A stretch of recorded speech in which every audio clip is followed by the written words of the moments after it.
안녕하십니까. 신의균의 국방TV 데일리 디펜스입니다.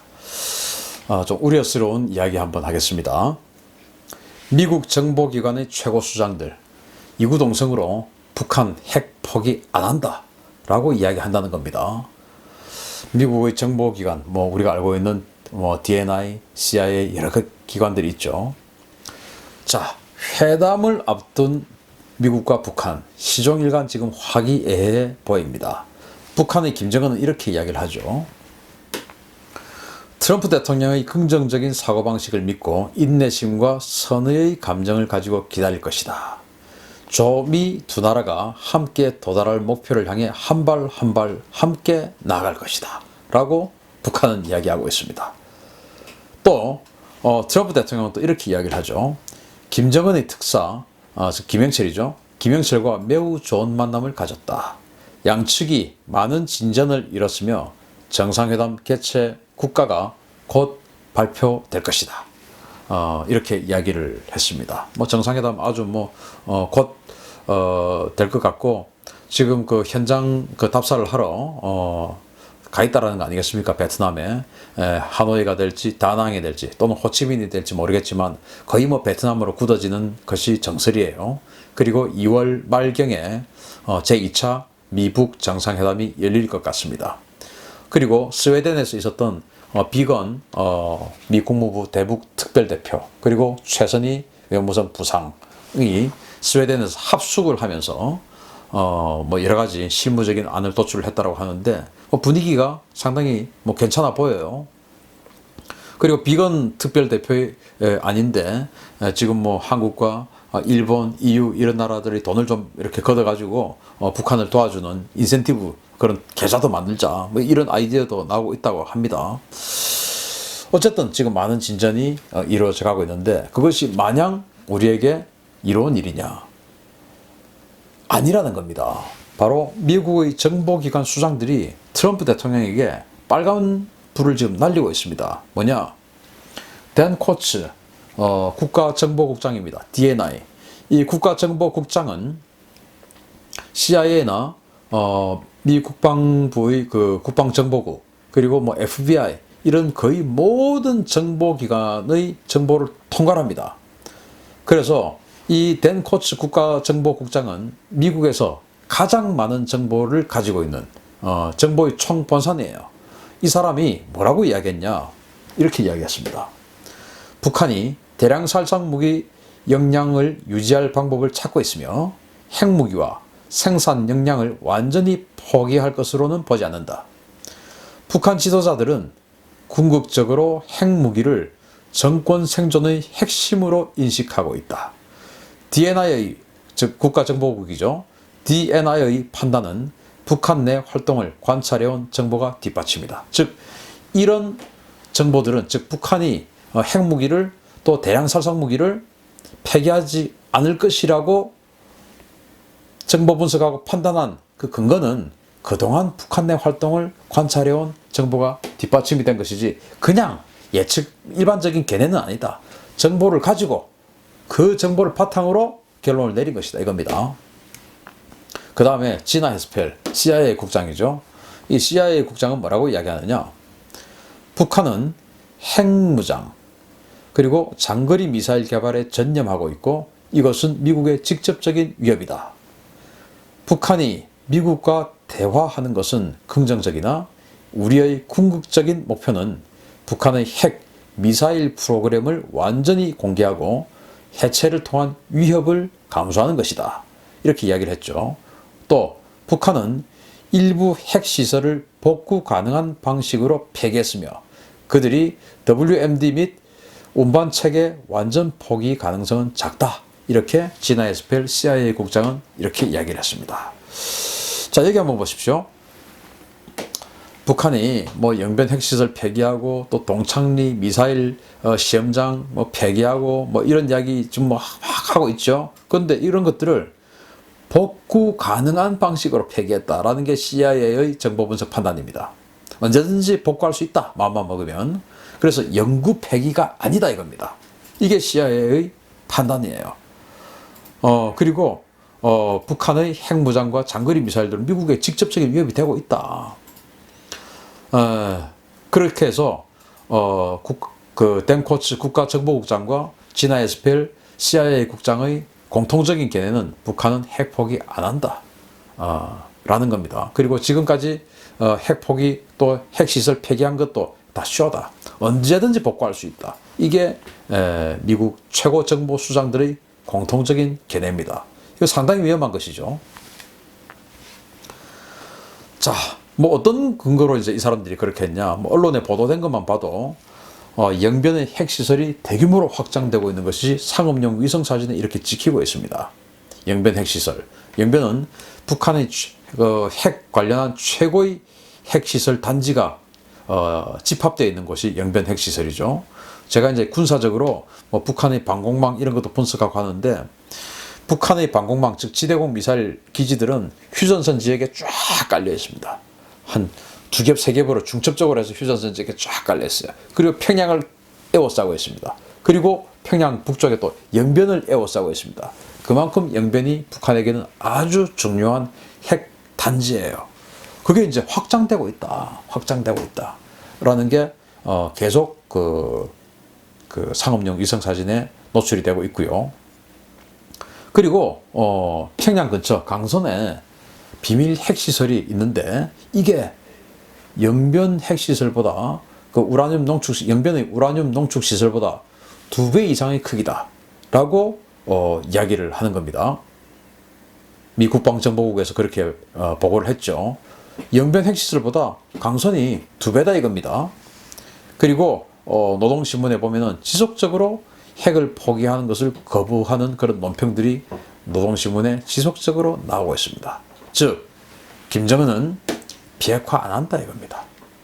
비핵화 안 한다. 이런 여러 가지를 봤을 때 미국의 정보 당국의 최고 수장들의 말이 아니라 하더라도 우리 같은 일반인이 봐도 북한은 핵 포기 안 한다라는 게 그건 뭐 주지의 사실인 것 같습니다. 최악의 시나리오가 뭡니까? 미국이 ICBM을 폐기하고 핵무기를 통기를 조건하는 것을 이야기하는 겁니다. 왜? 미국의 직접적인 위협을 제거하자. 왜? 2020년, 즉 내년이 되면 미국에 다시 대통령 선거가 옵니다. 그러면 내년 가을부터는 본격적인 대통령 선거 유세가 시작되고 캠페인이 시작이 돼요. 그러면은 지금 솔직히 누가 봐도 북한 정도의 핵 능력을 가지고 있는 나라의 비핵화 프로세스는 최소 10년은 걸릴 것이다. 아무리 북한이 협조를 잘하고 전폭적으로 협조를 한다 하더라도 과거에 우크라이나나 카자흐스탄이나 벨라루스 이런 나라의 전례를 봤을 때 북한도 10년은 걸릴 것이다. 이게 정설인데, 그러면은 트럼프 대통령 입장에서는 당장 내년 가을에 대통령 선거를 해야 되는데 10년이나 걸리면 자기는 이때까지 북한의 완전한 비핵화를 이루어내겠다라고 했는데 내년에 할 말이 없어지는 것이죠. 재선할 때. 그래서 가시적인 성과를 내야 되겠다. 그건 뭐냐?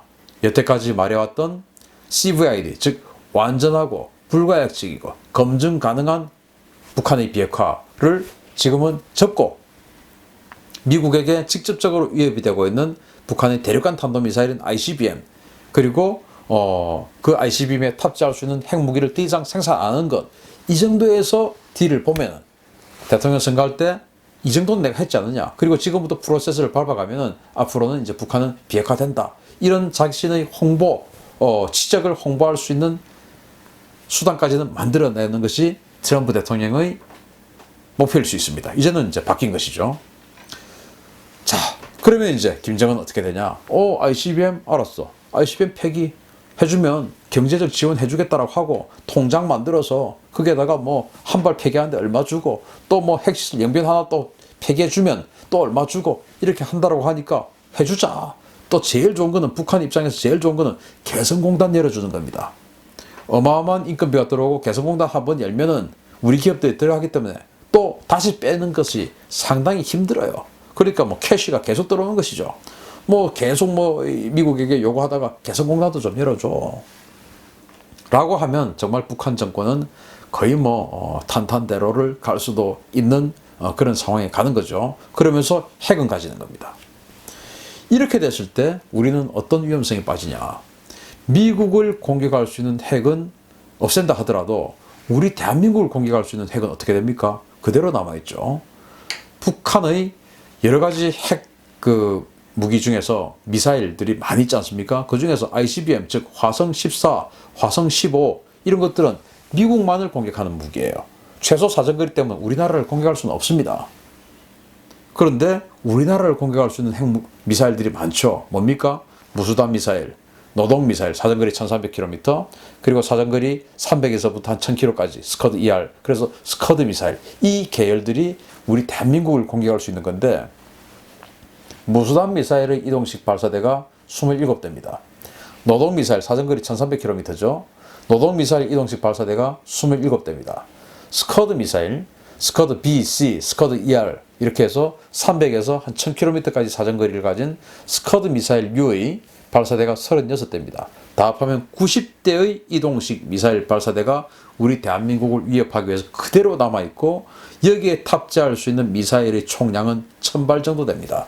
물론 1000발을 한꺼번에 다 쏠 수는 없고 한 발사대 한 발씩 쏠 수 있으니까 어쨌든 북한은 우리 대한민국을 향해서 일시에 90발의 탄도미사일을 쏠 수가 있습니다. 미국을 향한 ICBM을 제거한다 하더라도. 이게 얼마나 위험한 일입니까? 지금 미국 국방정보국의 보고에 따르면 북한이 핵탄두를 65발 이상을 가지고 있다는 거 아니겠어요? 그러면 그 65발의 핵탄두를 그 90발의 미사일에 나누어 실어서 우리에게 쏘아보내면 우리 그거 막을 수 있는 능력 됩니까? 미사일 방어 시스템 됩니까? 응징보복할 수 있는 능력은 있습니까? 응징보복할 수 있는 의지는 또 있습니까? 안 되죠. 그래서 이러한 상황이 우리에게는 최악의 시나리오다. 그런데 그 최악의 시나리오로 가고 있는 것입니다. 자, 미국은 미국을 위협하는 ICBM만 폐기하고 우리 남한을 위협하는 미사일은 그대로 두고 있는 이런 협상을 폼페이오가 지금 해나가고 있는 것이다. 미국인의 안전이 우선이다. 미국의 입장에서는 미국인의 안전이 우선이죠. 그러면은 우리 대한민국의 입장은 뭐가 우선입니까? 우리 대한민국의 안전이 우선이죠. 그런데 지금 스웨덴의 비건 특별대표와 또 최선희 북한 외무성 부상하고 협상을 하는데, 거기에 따라간 같이 갔다라고 하는, 같은 방에 끼어 있는지도 모르겠지만, 끼어 있었는지도 모르겠지만, 김도훈 한반도 평화교섭 본부장, 즉 비건과 한미 워킹그룹 같은 카운터 파트너죠. 이 사람 가서 지금 뭐 하고 있는지 모르겠어요.